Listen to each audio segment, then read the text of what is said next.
Good morning, Off the Bench Sports family. We are here live, Catholic High School, Catholic High Football, home of the Bears. Before you is head coach Gabe Fertitta. That's Gabe right. Fertitta. That's right. I finally said it right. Once I see a name, I can sound it out because I screwed it up a couple of times this morning already. You wouldn't be the first. How are you doing this morning, Great, Coach? man. I'm doing fantastic. Hey, man, thank you for taking a moment to spend a little time with Off the Bench Sports. We're always grateful and honored when you guys do so. Let's get started, man. Yeah, man. Let it rip. First timer, so we always ask first timers to give a little bio Yep. of themselves. You can tell us as much or as little as you like, but we want to know it all. Yeah. New Orleans boy. Grew up in downtown New Orleans. Still where my heart really is. I love that city. My parents still live down there. I went to Holy Cross High School in the lower Ninth Ward in New Orleans. And played football there, played soccer. I was in the band. Wow. I was a student council president while I was there. I was really involved in a lot of things.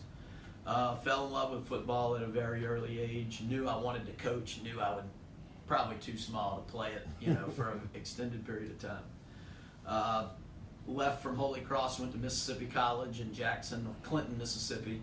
I actually played football there as a Division III school, so the lowest possible level you can play at in college. I played there, and then was a graduate assistant there after I finished playing, and took a coaching job as an offensive coordinator at 22 years old in a little bitty town called Locust Fork, Alabama. Wow. Tiny. Yes. Did that for a year. It was fun, but Catholic High came calling. A family friend of ours is still the president of the school. Said we need an English teacher and a football coach. Are you interested? Came back here to Baton Rouge. I still have a lot of family that lives in Port Allen, which is where my mom and dad are originally from. So I moved back here, met Coach Weiner, which was life-changing for me. Aside from my own dad, who's still a really big influencer on my coaching philosophy and just everything that I do, Coach Weiner is probably the biggest influence on me. And so having come down here and met him and then coached under him like I said, it was life-changing. So I did that for 3 years, coached the offensive line here, and then got the opportunity to be an offensive coordinator in junior college, Itawamba Community College, which everybody in New Orleans knows Itawamba as, that's where Joe Horn went to school, So coach there, was the offensive coordinator.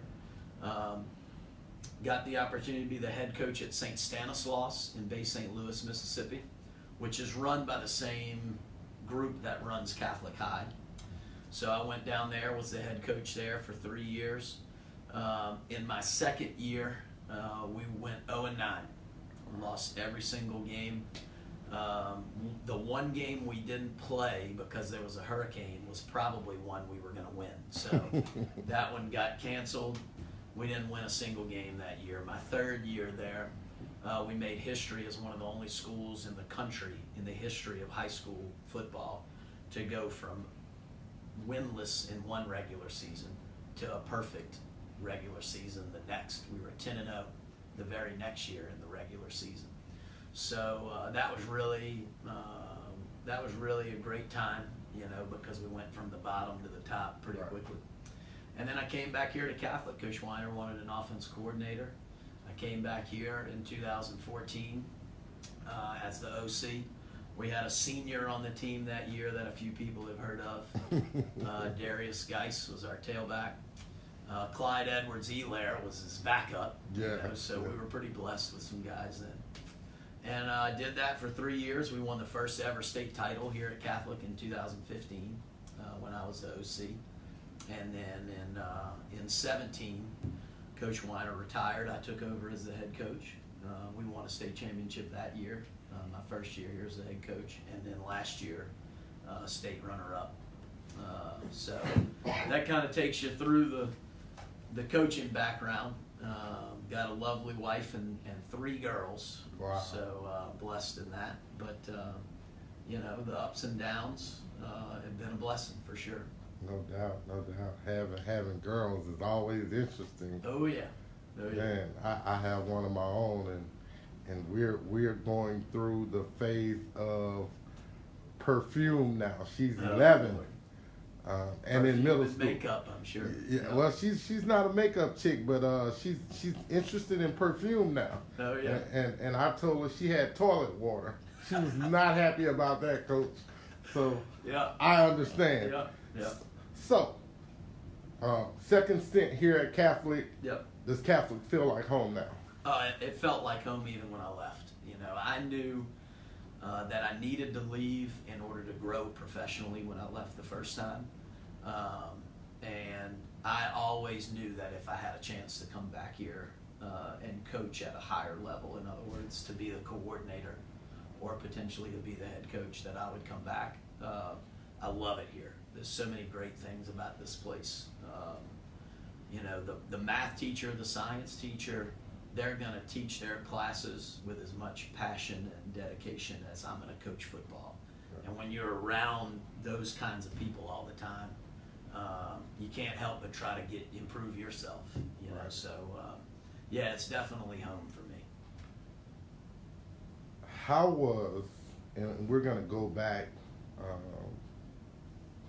to, I want to know about your first game as an OC here and what that was like having a guy like Darius Geis in the backfield. Yep. And the difference between your first game as a head coach and all that entailed. Yeah.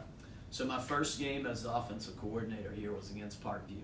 And I tell this story all the time because it's funny, you know. We work on this one play for all week, you know. First play of the game, we're going to run this play. They're going to line up like this. They're going to bring this blitz. I'm going to block it this certain way. And we're going to be off to the races, touchdown. We'll have it blocked perfect. And, you know, we're going to score on the very first play of the game. So we work it all week. We get to the game. We call the play. And we didn't block it worth a darn. We missed 2 guys at the point of attack. Nothing like what we had practiced all week.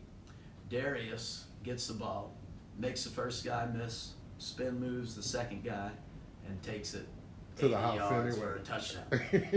And I'm thinking, well, this is easy. You know, Yeah. like, I could do this. Just keep handing this dude the ball. You know, and so that was a unique experience because it was the first time in about 40 years for Coach Weiner. He had been here for almost 30 years that he wasn't the play caller. Right. So I saw that as an immense responsibility on my part. Here's this Hall of Fame football coach that I'm working for that has turned over the most important part to him, which is the play calling duties. That's the engine. And I'm the very first person to ever call plays for this guy, this legendary coach. So I took it very, very seriously. I wanted to make sure that I did it right by him. And then my first year as the head coach, I quickly realized all the things that Coach Weiner took care of for us as the assistants that we never even knew about. Right. There was so much stuff that he handled and never even told you about because he didn't want you worrying about that as an assistant. He wanted you worrying about, you do your job, I'll handle all this other stuff that you don't even need to have to worry about. Right. Well, once I became the head coach, I quickly realized, like, woo, man. I'm glad he gave me that break. Stuff, you Yeah. know, that I didn't even know I had to do besides coaching, you know. Right. So I already had a great amount of respect for him and the job that he did here.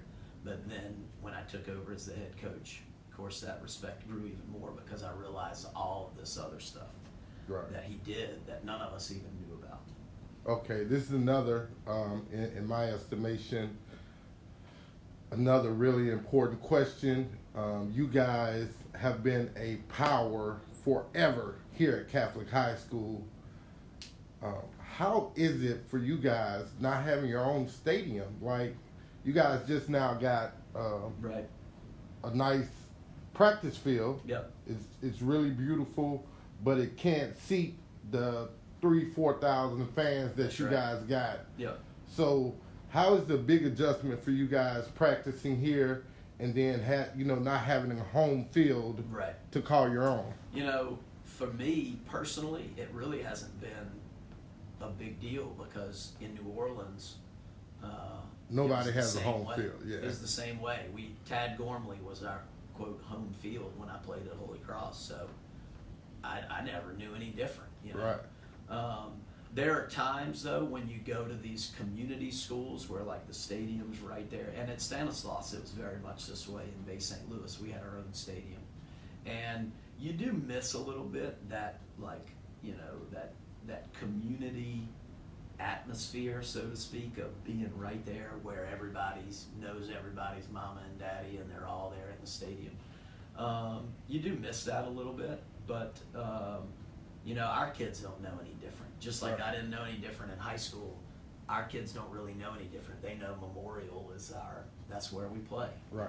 And so it's really not that big of a deal. As a matter of fact, I sure like not having to strike the field every Thursday night. I mean, at Stanislaus, we had an S, a giant S that went from 40 to 40. Ooh. It was beautiful. Yeah. It was really beautiful. But you talk about on Thursday night after practice was over, we got the dads and the coaches out there painting the field. I mean, that's 4-hour a job. couple hours, yeah. So I don't miss that part of it. Right. So it's not that big of a deal. We've talked about the possibility of having a stadium here at Catholic. I think it's still quite a few years down the road. There's a lot of things that parking being the main one. Right. We're so landlocked here at Catholic, but we are blessed with a beautiful practice facility. Yeah. And it's just kind of like you just do what you do and you don't really notice the difference. Right. How hard is it coming after a coach like Coach Weiner and him being so super successful, Yep. coaching all the guys that he's coached, and now you have to fill those very big shoes? What are your day-to-day thoughts of how can I not mess this up and keep making him happy? Right. Even years after he's gone. Yeah, it's a tall task. Every single day I just feel blessed that I get to continue to carry on something that even before Coach Weiner, there's a lot of history in the program, but the history of the Catholic High football program really does start in 1987 with Coach Weiner. Before that, we were successful here and there. There was a year or two where we had good players and were successful, but people right now don't realize that Catholic High hadn't always been as successful as we've been until Coach Weiner got here. So every day I feel blessed, but I also feel the burden of making sure that we do it right by him. But when I did take over, he told me, man, everybody's going to say you got big shoes to fill, but you don't need to fill those shoes. You just need to walk in your own shoes. And he's always given me a lot of great advice, and that's certainly one of the best ones. So there are a lot of things that I do just like Coach Weiner because he was my mentor. What's the biggest thing that you do that he did and you do exactly the same thing? Hopefully, I hope it's that I treat the job like a ministry and not like a job. In other words, it's a calling, it's a vocation. Right. We talk a lot here at Catholic about vocations, whether that's a vocation to become a priest or a brother, or what your vocation, your calling is as a layperson. And Coach Weiner, who's not even Catholic, most people don't even know that. They hear Catholic High and they immediately think of Coach Weiner, and Coach Weiner's not even Catholic, but Coach Weiner saw this job not as a job or as a coach, but as a calling, a vocation, and a ministry. I hope that that's what I do the most like him, is that I see it as more than just coaching kids how to play football. And there's so many things that he did that made it that way, and I try to do the same. Right. Yeah. Year one passes, year two comes, you finish runner up, Yep. state championship. Explain that season and how you felt as a coach, not getting all the way to the door and not being able to walk through. You know, leading into that year, a lot of people, friends and, you know, college coaching buddies and stuff would come visit to recruit or whatever. And I remember one of them specifically, he walked right in the door. I hadn't seen him in a long time because he's a college coach and we, you know, during the season don't get to chat. And he walked in the door and he said, "Man, you screwed up." And I'm like, "What are you talking about? Like, I screwed up. What are you talking about?" And he said, "You never should have won that thing your first year. Now everybody's going to expect that you're going to win it every year. You know, you should have at least come in second your first year." And, you know, the beautiful thing about Catholic and the administration and all that is they don't set those their expectation is that we do the best that we can possibly do by these kids every year. Right. And so I don't necessarily feel the pressure to do that every year. I think we've been spoiled here a little bit in that in 15 we won it, in 16 we had an undefeated regular season. We didn't make it in 16, but we go in 17 and win it. In 18 we go, and it's almost like people here think it's like this foregone conclusion that we're going to go to the, well, not the Superdome now, but we're going to go to the state championship game every year. And, you know, that can be a little challenging to try to make people understand that, hey, that's a privilege. Like, you got to earn the right to get there. And we earn the right to get there by what we do all year. And then go into the game last year and not winning it. You know, it makes you appreciate the times that, you know, because we had been twice to that point and had won it twice. Right. And so it does make you appreciate those moments that you went there and you did win it, because you know just how difficult it is to do that. Right. And a lot of teams don't get to see a lot of teams don't even make it to the door. So just getting to the door should always have a lot of value. It should, and you don't ever want to just stop with that. Like, hey, we got here, so we should feel satisfied. But you know, I mean, you got to sometimes stop and smell the roses. You know, we get so focused as coaches, getting this done, getting that done, doing this, doing that, that you sometimes forget to take a step back and say, hey, we've done some really good stuff to this point, you know, and appreciate where you are. Okay, we're at the start of the 2019 season. Yep. You guys, looking at your schedule, I think District 5-5A is one of the toughest districts in Louisiana high school football. 5A is the toughest category you can play in already. Right. But at the same time, your non-district scheduling, what were your thoughts in making the schedule and also seeing how far that you guys could go in making a super tough non-district schedule? Yeah. So one of my thoughts, there's two really in the scheduling process. One is when the school asked me to come in and essentially interview for the job. It was a little less an interview than more just kind of tell us what your vision would be if we were to hire you. And one of the main things that I talked about was, you know, I really felt like we had taken Catholic high football to a point where we were one of the better teams, one of the best teams year in and year out in Louisiana. Whether that was the best or in the top 10 or whatever, it's up for debate for the fans, but we were one of the best teams. We had taken it to a level where year in and year out, we were going to be in the conversation. Right. And I really felt like that there was the chance to break through to a different stratosphere of that, and that is to year in and year out be one of the best teams in the region across state lines, and then eventually be one of the best teams in the country year in and year out. And I really felt like that was possible, but I felt like the only way that that would be possible would be to schedule some teams that are from out of state and start traveling a little bit in doing that. And then also to start scheduling some teams from within the state that are traditionally, you know, powerhouse programs. That was one of my thoughts.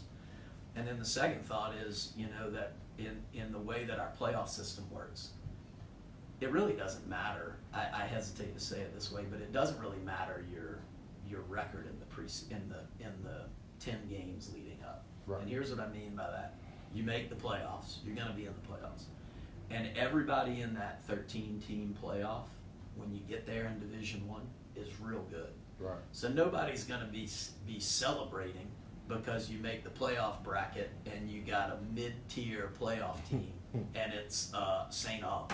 Right. You know what I mean? Like, you might as well just go ahead and play a bunch of really, really hard teams to get yourself ready for the playoffs, because win or lose, whoever you play in the playoffs, they're good. Right. So you could be the number 1 seed, you could be the number 8 seed, and you're gonna play somebody really good in the playoffs. Right. So you might as well get ready. And we'll get to that in a minute. Yeah. But we want to. I asked you about this because I was like, I know coaches in schools have certain relationships. Yeah. And sometimes though, you guys just don't break from that relationship, and so Catholic powerhouse, Parkview Baptist powerhouse. Yeah. And normally that is a game that goes down to the wire. Yep. Where you guys are scratching to say, dang it, I need this play to win the game. Yep. This year it was unusually different. Right. You guys pull off a 62-7 win. Yeah. I never want to put kids in a situation where we embarrass high school kids. And that can happen when coaches intentionally try to run scores up and that kind of thing. And I got asked about that game a couple of times from different people after the game was over. And I just think people don't realize all that goes into the decisions that we make as to who plays, when they play, what kind of plays get called during the game, when guys come out of blowout games, and things like that. So we cleared the bench after the first half and played. Every single 109 guys on our team, 109 guys played in that game. Wow. And we ran the clock in the second half because nobody wanted to see it, get out of hand. I think we scored 1 time in the second half. I think that's what it was. But there's so many other things. We were up fairly big early in the game, Right. and we called some pass plays, a couple of them that ended up maybe scoring a touchdown. And part of that is, we're staring down the barrel of playing North Little Rock, who's a 7A powerhouse. And everybody knows at Catholic we're going to run the football. Okay, everybody knows that. And we wanted to make sure that when North Little Rock put the film on of our game from the previous week, that they saw that they couldn't just stack the box and load everybody up in there and stop the run, that we're also a threat to throw the ball. Well, if you stop throwing the ball in the first quarter, then none of that's on film for the next week. Right. So, and then there's all kinds of other things. Like you and I talked about, we have 4 guys that are going to play college football at tailback. Right. And those guys, this doesn't make all of our decisions for us, but those guys need to be recruited. Right. And if those guys only touch the ball twice each, and we take them out of the game, what does that do for their chances to be seen and recruited by colleges and that kind of thing? And of course, that's not the most important thing for us as a program, but it's certainly something we take into consideration, And so it's just a whole lot of stuff that goes into those decisions. And I really felt like we handled it for Catholic as best we could. Right. Not making the score something, embarrassing, and also giving our kids a chance to compete and be ready for the next week, which was going to be a big one. I think having 4 college recruitable running backs is a great problem to have. Well, yeah. Yeah. So you guys probably do something that you don't want to do in week 1, Then again, like you said, you got this superpower in North Little Rock from Arkansas. Week 2 in a land far away in Shreveport, Louisiana. Yep. How was that game for you guys? It was good. It was good to travel up there and get to, experience traveling a far distance, there's really only one school that we would travel that far in the playoffs and play. But if we did, Bird, for instance, we got the experience of traveling a little bit. The game was great. The people that run the battle on the border do a really great job in promoting it and Right. putting all kind of stuff around the game that makes it fun for the kids. And then, of course, in the game, we knew that it was going to be a real physical test, real physical battle for us. Jamie Mitchell, the head coach, I coached his kid in junior college, so I've known him for a really long time. And I have a lot of respect for what he does and the program he runs. So it was great for us to go there, test our, team and see, just where we were Right. in that. And we really didn't play our best. We didn't give them our best shot. And it showed, in the tape. So it gave us the opportunity to go back and, hey, you won the game, but let's Right. look at all these things that we could do a lot better. You guys, you guys have a lot of weapons that you guys can curtail to, and if one kid isn't playing up to par, tell us about some of these kids, because again, it's no rest here at Catholic. Yep. Again this week, because right. you guys have, man, sometimes when you say Parkview, even though they may be a little down this year, and then North Little Rock, week 3 opponent. U-High. That was week 3. Man, I don't even want to talk about that game. That was crazy. Yeah. But you got, again though, you guys every Right. week. Yeah. Every week it's somebody. This season, every week it's somebody that could potentially get a kid, because you have to play so hard and Yep. and be in the right place at the right time and do it the right way the first time, every time. Yeah. And the card this week. Yep. How do you sustainability? Yeah. You just, you is focusing on the day-to-day stuff, like not being so focused on Friday night. Friday night isn't going to take care of itself, our kids are going to be excited, their kids are going to be excited, the crowd's going to be big, all of that. So that's going to take care of itself. For us, it's just, what are we doing in practice today? How do we focus just on today, and then, move on from there from a day-to-day standpoint. If you all week, all you're focused on is, we're playing this team that's a powerhouse, then you miss all the preparation that leads up to that.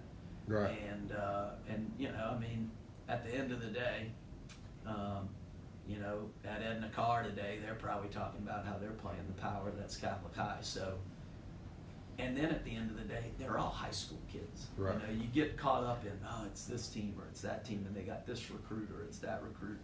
And at the end of the day, you're still talking about 16, 17-year-old kids that are out there playing. So I think sometimes people lose perspective of that when they're playing these big powerhouse teams. And for us, it's just about, let's take care of the day, and when tomorrow gets here, we'll worry about tomorrow. You guys are still, you guys, Edna Carr, Warren Easton, right now East Ascension is playing really good. Yep. Scotlandville is playing really good. Curtis is always good. Yep. Captain Shreve, they've been good the last couple of years. Mm-hmm. You always have to worry about West Monroe, Neville, Washita. Yep. My school's been up and down lately, but it's okay. Still love you guys. Go Big Red. It's when you have really good teams like that. Forgive me, Eunice. I'm sorry. You guys have been phenomenal the last 2 years. I'm a fan of you guys now. But when you have kids that work really hard, St. Thomas More. Who we play next week, by the way. Yeah. How do you get, LCA, like Yeah. Westgate is good this year. Mm-hmm. Southside, their first year in varsity sports, they're 3-0. Yeah. Acadiana under Coach Matt McCullough, Yeah. they're 3-0 right now. They're waiting to, I'm getting calls literally all week. Hey, 5-5, 4-4, Acadiana Southside. That game's gonna be phenomenal. Again, sustainability. How do you guys keep every week, week in and week out, year in year out? How do you guys keep being so great? I think it goes back to what you do in the off season. How you prepare them in the weight room, how you prepare them for agility work and stuff that you're doing out on the field. And in the summertime, the summer for us is just extremely valuable in terms of getting kids ready to play. And then the other thing that people sometimes forget about is the sustainability of your staff. Your coaching staff has to be really good. And for us, we're really blessed in that we've got a great group of coaches that really are experts in what they do. And they love being here because it's a great place to be and work. So, we'll have some staff turnover every year, here and there, but being able to hire good people, right. Surround your kids with good people, and then being able to teach them through the program, so that as a freshman they're hearing the same message that they hear as a sophomore, right. And then as a junior, and then as a senior. And then we talk a lot here about people always say, you got to wait your turn when you go to Catholic, because they always play the seniors. And we turn that around and say, no, you got to work your turn. Right. And one thing about us here is that we really don't care what age. I don't care if it's a freshman or if it's a senior or a sophomore. We're going to play the guy that's the best. Right. And oftentimes that guy is an upperclassman. Why? Because he's been surrounded by the coaches and the preparation for a long time, right, and has gotten to the point where he's a really good football player. And he doesn't want to miss his minutes because he worked for him. Right. The guy that was before him the year before said, "I'm not missing my minutes." That's exactly right. And so, forgive me, Coach Brew and Zach. You guys have been the king of the mountains in 5A. 3 of the last 5 years. 3 of the last 5 years, state champs. Love you, Coach Brew. So, in the process of all this, then you guys, have to turn around, and 5A is East Ascension, Dutchtown, St. Amant, McKinley, and now Woodlawn Shreve under a guy that knows how to win, and Coach Marcus Randall. Yep. He's played at the highest level. What's district going to be like for you guys? I hadn't even really gotten to, I don't even know who's been playing who in the district in the, pre-district stuff, because we've just been so focused in on what we've been doing. But, every year in the district, the thing that I always marvel at in our district is the coaches. We have a really great group of head coaches and assistant coaches in our district. Right. You look at all the different guys that are head coaches in our district, and it's an all-star cast of guys. So when you have that, that they're going to be ready. Right.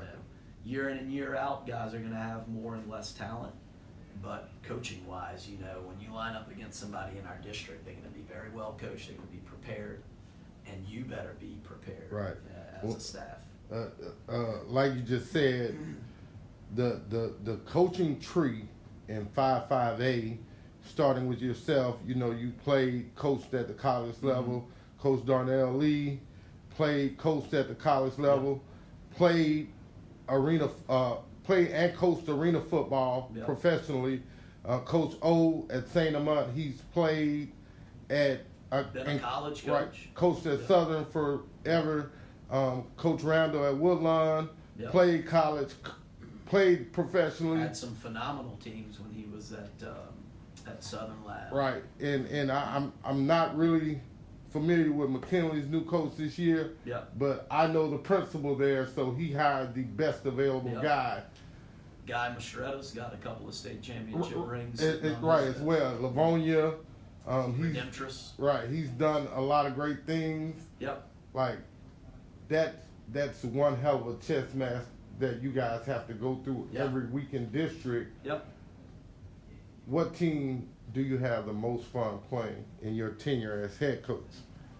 I have fun playing all of them.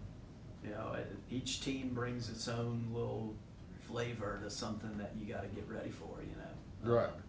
You play Santa Ma, and their defense coordinator is that's one of the chess matches I enjoy the most because he's really good, and he's always got a little something, Right. you know, They're always special thinking. for us that we hadn't seen yet. You play McKinley. We played McKinley last year. It was some of the hardest hitting we've had in any game that we played. Right. You know, Dutchtown has always had guys at quarterback and tailback that can you know really give you problems. EA, size, athleticism. Yes. Their defense last year was extremely tough. You know, and I don't know as much about Woodlawn because we haven't played them in a long time, but I've known Coach Randall for a while. He came and spoke at a little youth clinic that we hosted here at Catholic and just did a phenomenal job talking about QB play and that kind of stuff. So, yeah, I mean, I have fun playing them all. There's a little different flavor to each one of them, you know. You spoke earlier a little bit about you guys class Division I Yep. playoffs. Mm-hmm. Curtis, St. Aug, Rummel.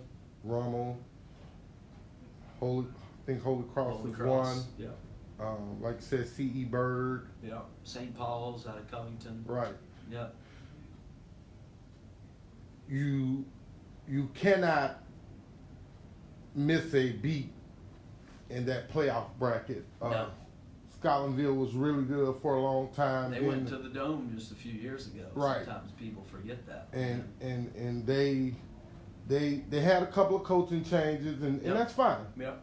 And now they have their old offensive coordinator back in Chris Peters. They have a new head coach in Coach Ricard. Yep.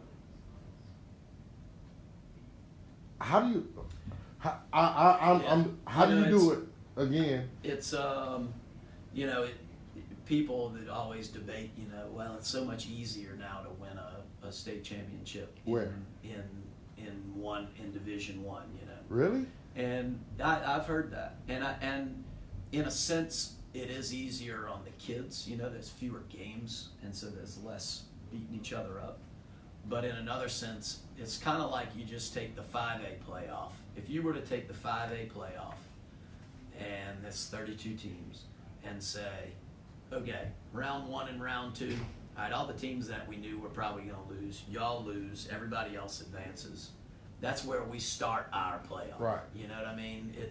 We start, and you're basically in the quarterfinals.